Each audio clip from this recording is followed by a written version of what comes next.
Oh yeah, so post-COVID, I think there's two real implications for a liberal education in a post-COVID world. And I think the first implication is that a liberal education gives us better coping resources.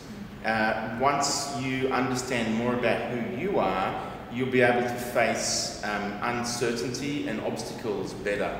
And I think that's a real benefit of a liberal education in the time of COVID. I think the second benefit that follows on from that is that if we look further ahead across the course of people's lifetimes, nowadays people don't just stay in one country. And if you've just got one deep dive on a specific skill set, you're not going to be able to transfer very easily to another career or industry. So having a liberal education helps us migrate and succeed across various careers that we have. In Australia, a liberal education is traditionally what you'd consider when you go to university and study a broad arts degree. Steve Jobs is probably the best advocate of a liberal education. And he studied in the 60s or 70s. He's the founder of Apple.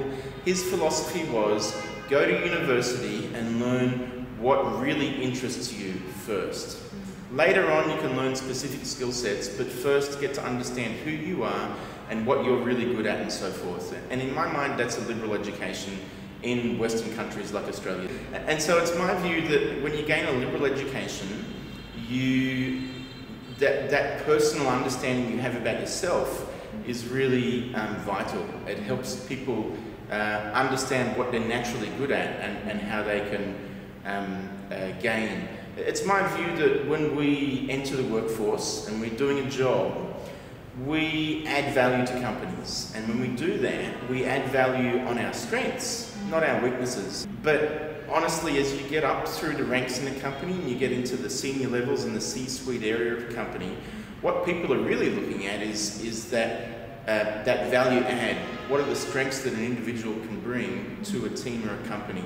And those strengths aren't necessarily in the hard skill disciplines like accounting and so forth. They're in the soft skill disciplines like networking and leadership and motivation and resilience and so forth.